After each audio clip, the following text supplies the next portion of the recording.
here.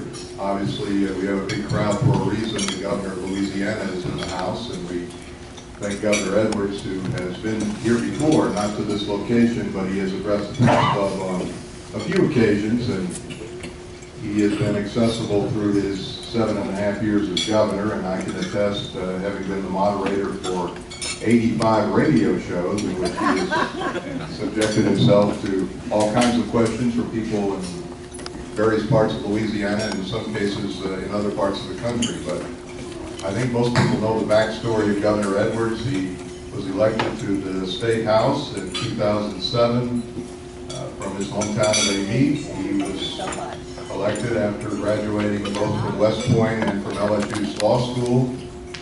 He served 2 terms in the Louisiana House. He ran in 2015, and remember we had a memorable debate in that year, 8 years ago, with him and David Vitter, and he beat David Vitter 56 to 44%. 4 years later, he won. I was corrected the other day. I said he won by 2 percentage points. He actually won by 3 over Eddie Risponi, 51.5 to 48.5. But by 40,000 votes in a relatively close race. And he is the only Democrat elected right now in the state in a statewide office, and he is the only Democrat to win 2 consecutive races for governor since Edwin Edwards in 1971 and 75. So the governor is here to give a state of the state message in his final months of governor, and we'll also, I'm sure, hear from him about his future endeavors. Governor John Bel Edwards.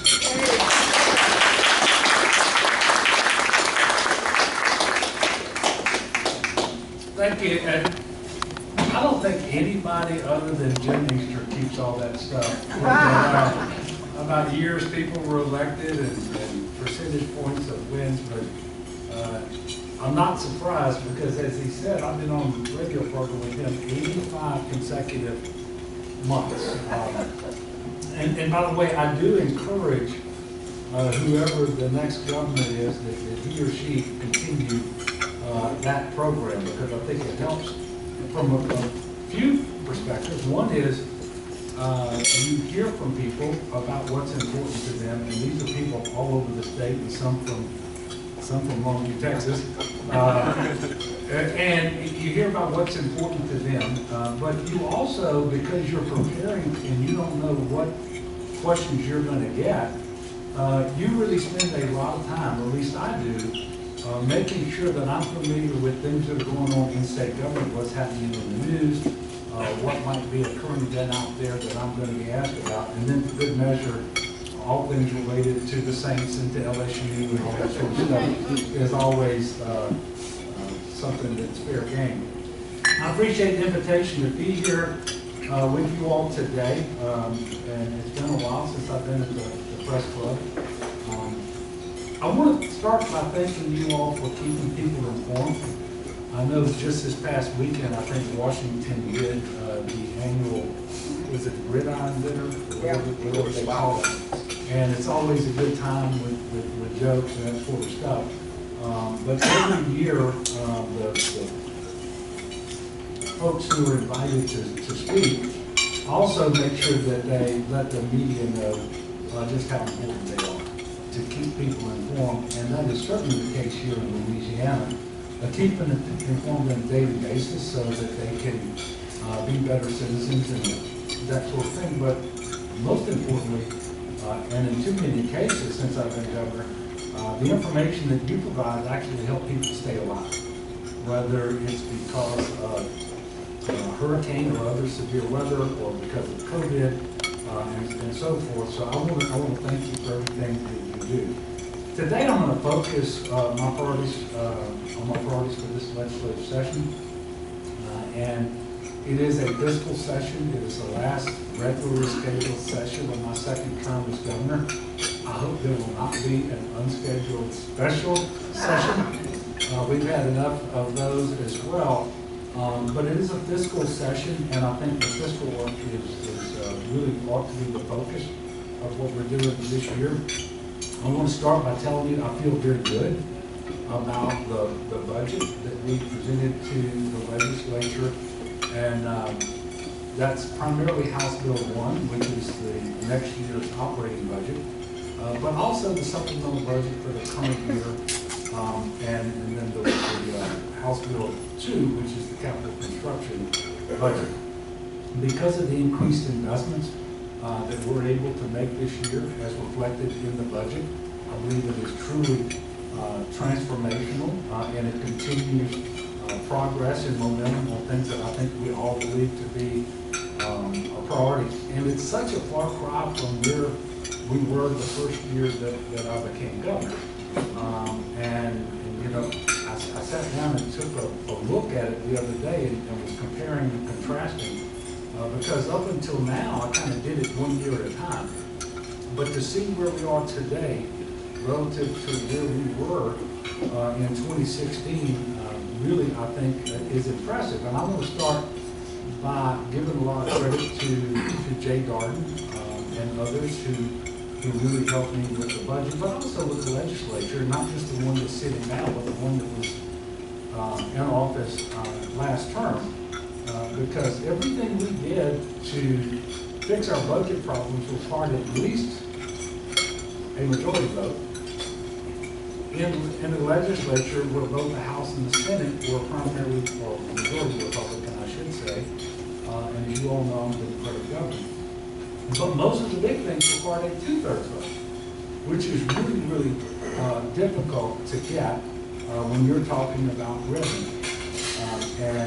But we were able to take a balanced approach, and I think really put our state on a much sounder fiscal footing, and that is showing up every single day, including with the growth and diversification of our economy, and the way we're able to present the budget that the legislature has under consideration. First of all, from the very first year that I was responsible for the budget, which was fiscal year 17, we started running surpluses, and we run surpluses in every single year. Just like the business and just like the home, I can tell you, a surplus is better than a deficit. It's better than a deficit, especially when you consider what you have to do with a surplus and those things that are possible to do. You put money in the rainy day fund, you put money towards the unfunded accrued liability, and then you put the one-time money, you can pay debt, you can do capital construction projects, you can have non-federal match. Those are all important things for a state like Louisiana. I guess they're important for every state. But when I became governor, we had a $2 billion deficit for that first full fiscal year. The one that I just told you we ended up running a surplus for. $2 billion short, and we had a grand total of $400 million in the bank. Today, we have a balanced budget, and we have more than $2 billion in the bank. So that one little synopsis right there kind of shows you the difference.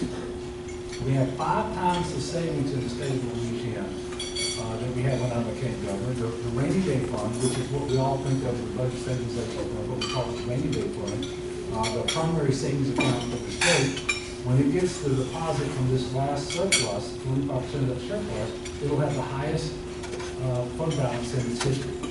But on top of that, there's a revenue stabilization fund that many of you don't know anything about. It was created in 2016, and it was purely aspirational at the time.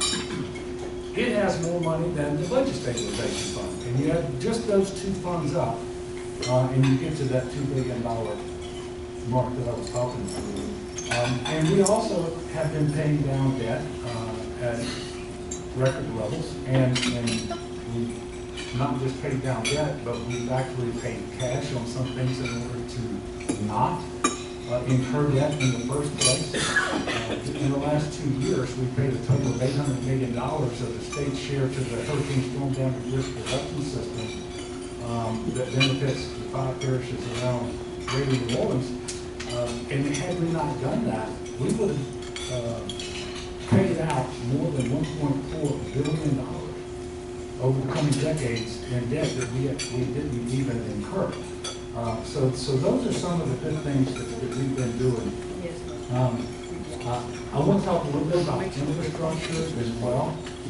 We've allocated nearly $5.5 billion to more than 2,000 infrastructure projects around the state, including 7,000 miles of road improvements.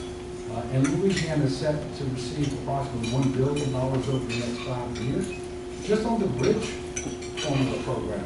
And this is, too, as part of the bipartisan infrastructure law. And we're going to allocate somewhere between 270 million and 300 million of that billion in order to repair off-system local bridges, because they form part of our transportation network. And we're going to allow local government to tell us which of their bridges they want to repair or replace, which is the highest priority for them, and we're going to work with them in order to do that. And so in the next 5 years, there will be 5 times as many bridges repaired or replaced as we would have done otherwise. Speaking of the bipartisan infrastructure law, primarily through funding that is making available, we're absolutely committed to closing the digital divide between 2029 by making sure that every address in the state of Louisiana, residential and business, has access to high-speed, affordable internet. We got started on that with $177 million from American Rescue Plan dollars. And then when we got the private match from internet service providers, it's more than $300 million that we're using to expand broadband to more than 80,000 addresses through the Dumbo program, which is a grant program that we have. And we're going to use that program to administer the next round that's going to come through this infrastructure law, where we're going to receive more than $1 billion. And again, we're going to get private match from internet service providers, and then we will go out around the state and make sure that there is affordable high-speed internet for every address. Now, if the business owner or a homeowner chooses not to do it, that'll be their business, but it will be available to them.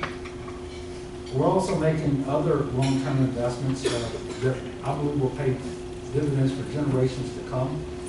You all may be aware that the House Appropriations Committee this morning has had the money bills in committee. I've been in other meetings, and I came here this morning. I haven't been able to review the committee's work and see what all the amendments did and so forth. But I will tell you that we have an opportunity to really make large investments in education at every level. Early childhood, K through 12, and higher ed. I got some indication this morning very briefly that the Appropriations Committee may have moved a fair amount of that money out of the budget. Not sure why they would do that. Didn't know that education ceased to be a priority. But we're going to continue to work with the legislature. This is the first step in the process. And again, we've got to go back and go through all the amendments and see what actually was done. But we were included in our budget was the largest new investment in early childhood in the state in terms of state general fund in our history. Incredibly important. I believe, and the experts confirm this, if we want to change education, if we want to have better outcomes, it has to start in early childhood education. And we have to have more 1 and 2 and 3-year-olds. And in quality settings for early childhood education. Then you've got to sustain that for a generation. And when we do, we will make a difference that we've never been able to make before. So it's my hope to work with the legislature to make sure that that funding stays in, especially since, and this is critically important, the federal government for next year will not be giving us the stimulus, the COVID stimulus for early childhood. And that was a tremendous amount of money. So we got to make sure that we're making the investments we can make so that we don't lose ground unnecessarily. Also looking for a teacher pay raise. Look, it remains true that the number one ingredient for education is to have a professional, well-educated, motivated teacher in that classroom. Quite frankly, we don't have enough teachers today. We have too many who are leaving the profession, and we don't have enough entering into our colleges of education to go into the classroom. And then you look at what our neighboring states have done over the last year or two. with very large pay raises. And that's why I believe that we need to have a $3,000 pay raise for our teachers. It is in the budget that I presented. The budget is balanced. And the RDC will meet again in May. I actually believe the most likely outcome of that meeting is there'll be additional recurring state general fund that we can invest. But critically important that we make that investment so that we can keep the teachers and get the teachers that we need. And then the budget for higher education continues, work that we've been doing over the last several years to make significant new and needed investments in higher education as well. Frankly, I don't think there is a way for us to become the state we all aspire to be if we don't invest in education. And the key to that is you can't just do it for a year or two and then stop. You've got to maintain the investments in education if you're going to produce the results that you want. One of the bills that you may have read about would waive the mandatory fees for members of the National Guard. Since I've been governor, we have talked with our National Guard over and over and over again. They already have a waiver for tuition, but on the mandatory fees, they don't. We need to do that so that we can have the readiness that we need in the ranks of the National Guard. That's a bill that's been sponsored by Representative Ken Graff. And then we need to make sure that we statutorily create the Cybersecurity Commission, something I did by executive order. Barry Milligan has that. The National Guard is a very big player in that, along with GOSEP. And this is about cybersecurity defense, making sure that we have the people who are ready to go to respond to incidents. And you all read, in fact, you all write those stories. You have an idea of how often that happens, but we want to put ourselves in the very best position possible with respect to cyber. And then you know that I want to raise the minimum wage, something I've been trying to do since I became governor. I just want you all to ponder it. $7.25. That's the minimum wage in Louisiana. It has been since 2009. It hasn't changed. We don't have our own minimum wage. The state of Louisiana relies on the federal minimum wage. It hasn't been changed since 2009. Clearly, we need to make sure that there is a higher floor than that, so that people receive a decent wage for their work. I also believe that and by the way, there are bills by Senator Gary Carter and Representative Ed Barbadane to deal with that. But speaking of employment, I'd like to remind people, because sometimes we lose sight of it, because of the diversification and growth of our economy, we have more people working today than has ever been measured in the month of March, which those are the numbers we're looking at right now. 24 months where the monthly unemployment rate was lower than it had been 1 year earlier. 24 months. And in addition to that, we now have more Louisianans working than ever before. The total number of Louisianans working. And so we know that very few people work for the minimum wage of $7.25. That's why it seems an especially good time to raise that floor. And we need to show that we care about workers and their families, particularly their children. And of course, that's also why we need to make sure that we're paying fairly. We have the largest gender pay gap in the country. Women make about 2/3 of what a man makes when they have similar qualifications doing the same job. For women of color, it's closer to 50 cents on the dollar. That is offensive to me. It's just wrong. And I would ask yourselves, how many children do we keep in poverty needlessly because we refuse to pay their parents what they should be paid when they go to work? We can and should do better. You know that the first act as governor was to expand Medicaid. That continues to be the easiest big decision that I've made, and it continues to pay dividends for us. And I think that is incredibly important. And it helped us solve our budget problems. We now have an uninsured rate that is lower than the national average. We haven't had any hospitals closed. I mean, I could just go on and on about the benefits of Medicaid expansion. I also believe that it's important that workers have the ability to access medical care, meaning that they get to keep their appointments. And so paid family leave is really important, both in the private sector and in the public sector. We've got bills by Representative Amy Jenkins and Amy Freeman and Sam Jenkins. Please don't tell them that. That would deal with those two things. And then you know that I'm asking the legislature to create exceptions in terms of the ban on abortion, because when you think about a crime victim, and by definition that's what we're talking about, rape and incest, these are crime victims, and sometimes very young. And I don't believe the force of law, of state law, should require a crime victim to carry the rapist baby to term should they choose not to do that because of whatever reason, but it could be a physical health issue, could be an emotional health issue, you name it. So I am asking the legislature to create those exceptions.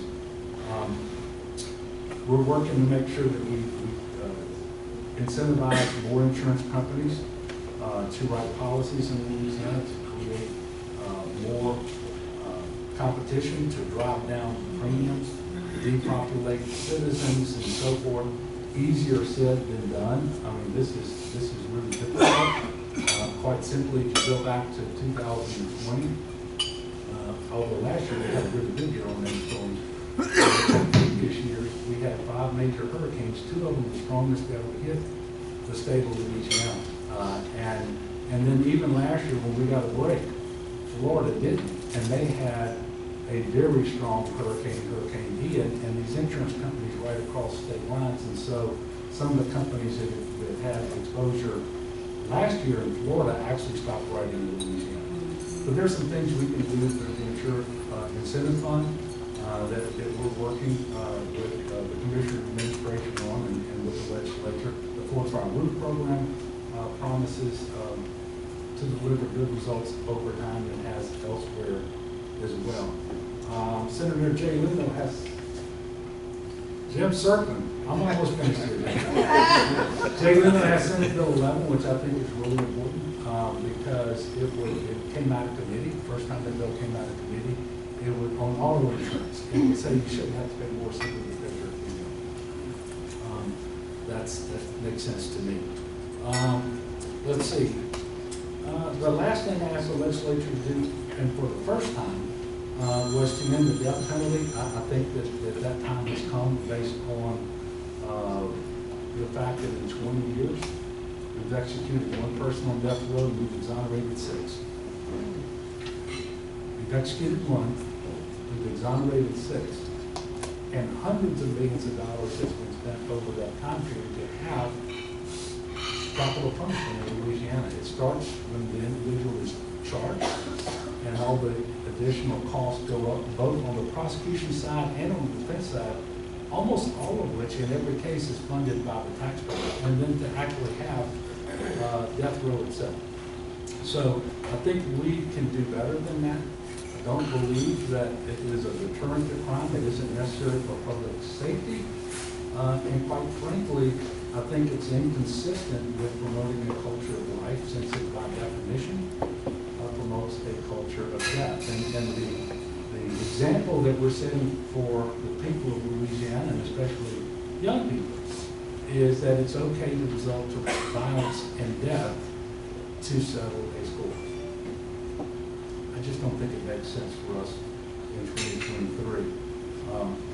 So with that, I am going to stop my prepared remarks. Jim has agreed. He's going to call on the questioners, I am not, and I'm just gonna slip over here and get bored. And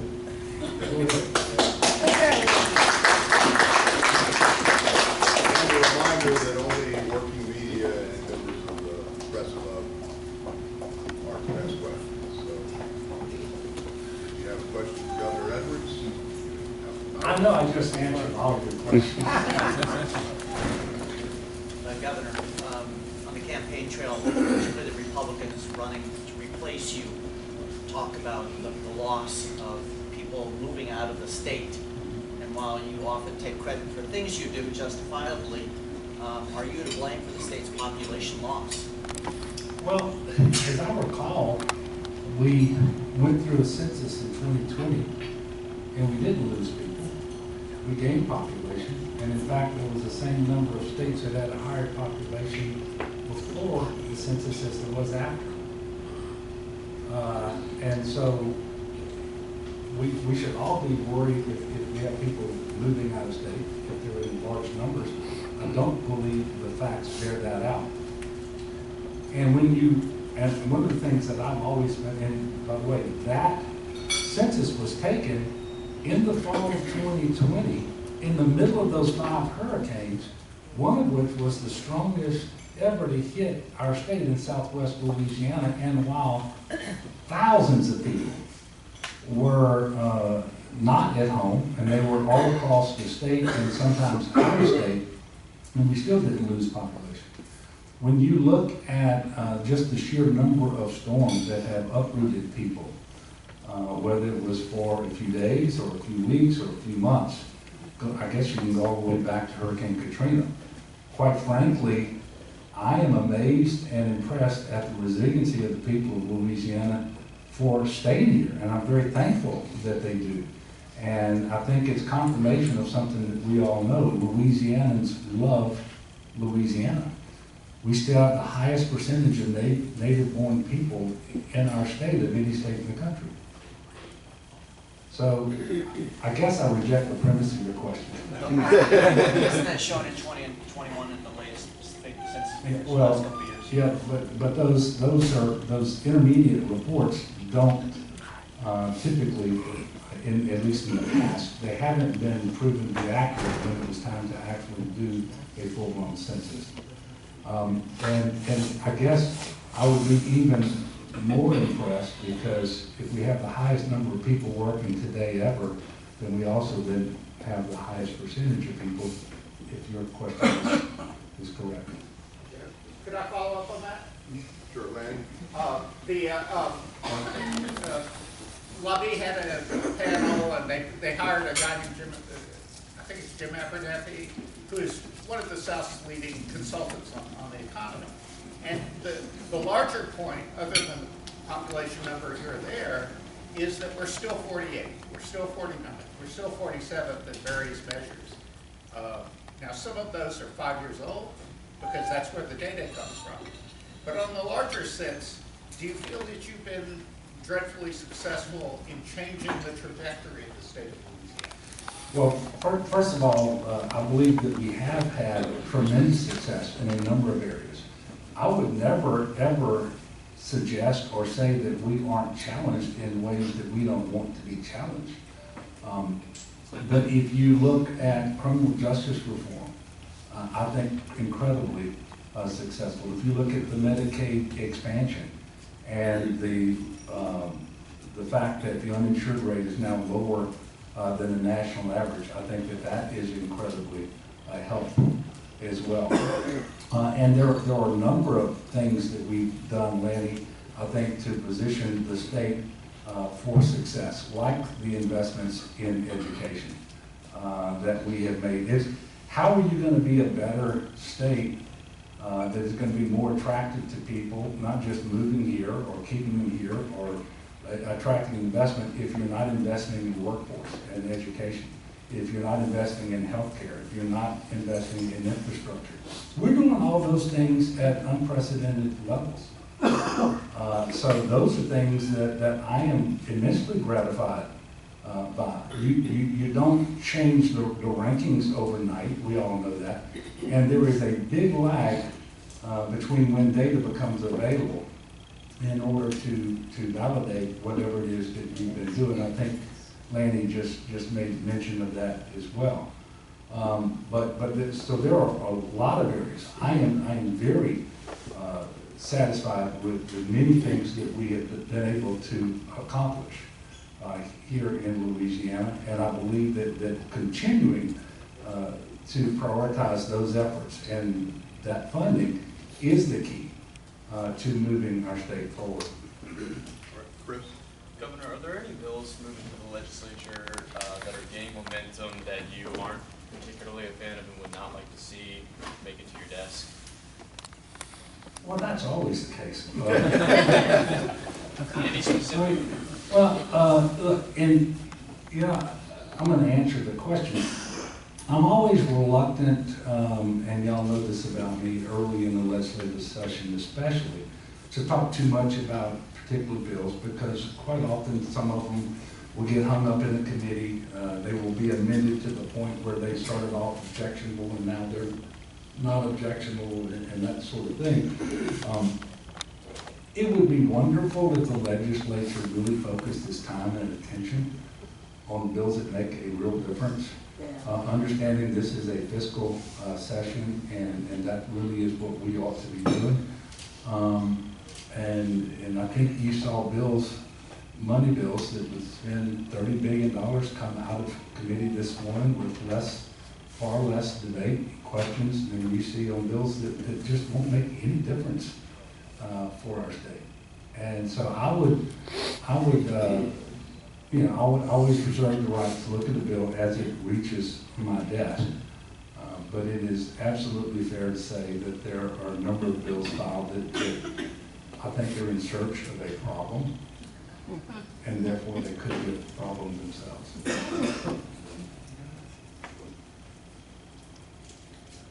Governor, Coach Mulkey has been ramping up her campaign to get funds for PMAC. She recently at the Capitol asked legislators to get on Clay Schexnayder to get that money for her. When she was at the governor's mansion recently, did she have a conversation with you about this? And what are your thoughts on the state funds for a new PMAC? First of all, we had a lovely meal, all the coaches and the players and some others involved in the LSU program. It was a lot of fun. We did not have that discussion. It was really a social / celebratory meal and time at the governor's mansion, but one that I greatly enjoyed because the team was just exceptional this year. And then Coach Mulkey being from Tangipahoa Parish and somebody that I've known for a very long time, very proud of her and happy obviously to have her in Louisiana. I'm looking around this room, there's one or two of you who are older than I am, but that is the very first national basketball championship ever won by an LSU team. That's right. Men or women. And she did it in her second year as coach, when, I don't think anybody thought that was possible, maybe except for her and those players. And I just thought it was exceptional. Now, she did not talk to me about the PMAC. You all know that the House Bill 2, I've already presented that budget to the legislature. There is a lot of funding for higher ed. Deferred maintenance to fix buildings that really need to be fixed, but also to do new work on our college campuses and so forth. And I don't blame a basketball coach for wanting the best possible basketball arena. I would tell you, for me, the biggest priority there would be a new library.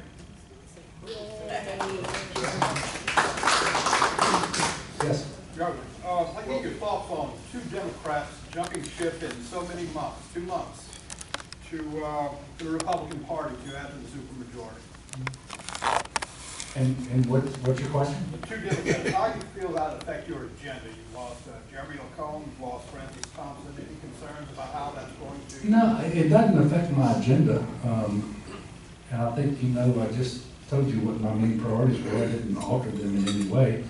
And I also don't believe at the end of the day it will have any real effect on the success or not of that agenda or on the individual agenda item. I don't believe they became different people. For example, I still have a great personal relationship with both of the individuals that you just mentioned. So it's not something that I have lost any sleep over. Jeff? Governor, Oh, sorry. I know you're in support of raising the spending cap. If you could, give me your thoughts on why you feel it's more important to fund a lot of these one-time projects instead of what some Republican lawmakers are wanting to do, is pay down the debt on a lot of these retirement pensions and so forth. Well, first of all, I think there's some well-intentioned but misguided legislators, and there's absolutely nothing wrong with paying down debt. I've done a lot of that as governor. I mean, we're talking about an expenditure limit, and largely that if you choose not to exceed that limit, what you're going to settle on are one-time dollars. Now, I don't believe that the people who authored, voted for in the legislature, and then the people who voted for the expenditure limit had in mind one-time dollars when they did that. But you've got an opportunity right now to invest in the state, whether it is coastal restoration and protection programs, whether it is roads and bridges, ports and airports. You've got a 5-year bipartisan infrastructure law that is going to bring unprecedented amounts of federal money to the state to put towards those items. But all of it has a non-federal match obligation. So if you want to maximize your ability to get those dollars, you've got to have them available. Secondly, we have approved a lot of projects in the last couple of years that we thought we had funded, and we're finding out now because of inflation, we didn't fund them enough, and we got to go back and add funding to those just so we can deliver the projects that we've already funded. And then we have opportunities going forward for new projects that are also expensive, more expensive than obviously we would want them to be. But if you look at the forecast, I'll just give you two things, concrete and steel. You can look at the forecast for those. The rate of inflation is going to come down, but it's never going to be a negative rate of inflation, meaning those projects are not going to get cheaper. And the way you maximize your available money for these investments is to appropriate the money, execute the contracts, and then you transfer the risk of additional inflation to the contractor, and you get it off of the state. And so we have those opportunities right now to invest in things that are incredibly important to all of us. There's nothing wrong with paying the unfunded accrued liability early. 10% of every surplus that I have run has gone to the unfunded accrued liability. And I would remind you all, because back in 1988, when the legislature approved a constitutional amendment that was subsequently approved by the people, and put the state on a 40-year plan to pay the unfunded accrued liability. Didn't put it on a 40-year level term payment. The maximum payments on that constitutional amendment have come while I was governor. And we're now coming down the backside of that slope. And so this is just a question about what is at this time the most pressing priorities that we have. And when it comes knowing the progress that we have made, the debt that we haven't incurred, as I mentioned before, it seems like now is the right thing to do is to exceed the expenditure limit. I actually think the Senate President last week made an excellent case for that. And so I do think that that is the right thing to do. But there's nothing wrong with paying debt. It just shouldn't take priority over these dollars at this time. Robert? Governor, what would you say to those who are disappointed in the fact that you haven't testified before the special committee investigating the death of Ronald Green? Well, if they would invite me to attend and give me enough time to get there, I'd be happy to do it. But I haven't seen a thing that they have been able to get, whether it was any documentary evidence that they discussed or any other testimony that in any way contradicts anything that I've said. And I've fully recounted my knowledge of the events as they transpired, I don't know, 3 or 4 times. So there wouldn't be anything new to be gained. Yes, sir. Thank you, Governor. Governor, after 7 and almost a half years, it seems like a lot of folks who were previously vocally critical of your decision with regard to Medicaid expansion, and that's to be congratulated that you're coming around finally. But on another thing that you did, and that is curtailment, to some extent, of the overly generous ITEP program. Do you think they'll likewise be coming around and acknowledging the wisdom of your having done that? And even if they do you think there's any possibility that they will start curbing that viability in Cancer Alley, if nowhere else? Well, first of all, thank you for the question, and I want to amend my answer to Lanny a while ago. The ITEP reforms were awfully good for the state of Louisiana. That program had operated on autopilot for many decades, and it was the most generous, it was overly generous, and exempted were property taxes for developments that were going to, for manufacturing. But none of the dollars were going to come from the state, but the state was deciding whether to grant the exemptions. And so we just made a few common sense changes, and now the local government gets a chance to say yes or no. And if they say yes, it isn't going to be 100% exemption for 10 years. It will be an 80% exemption for up to 2 terms of 5 years each. And if the company doesn't perform in the first 5 years, it won't get the second. And the 80% is really important because the very first year that that facility is in operation, it's before it's depreciated. And so that 20% that they will pay the taxes on is meaningful to the local government. And it helps them to educate children, to build roads and bridges, to provide fire and police services and that sort of thing. And you will recall there were people who were crying wolf when I did this. On an annual basis, the investment coming to our state that is eligible for the ITEP has doubled since I made the changes. And for the first time ever, there's a jobs requirement. How can you justify that level of generosity without having a jobs requirement on the exemption? So,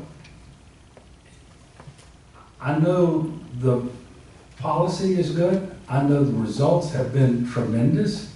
If you go and ask your school boards, if you ask your police juries or parish governments, if you ask your sheriffs and so forth, they will tell you it's been extremely positive. You look at the investment that's been coming to Louisiana, you know that's a good thing.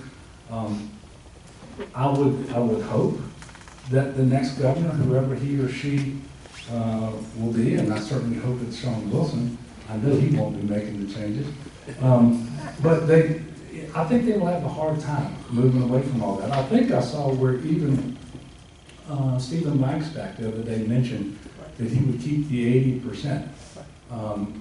So he's already halfway there. We gotta roll it past time. Well, thank you all very much. It's been a great lunch to come and share with you. Thank you.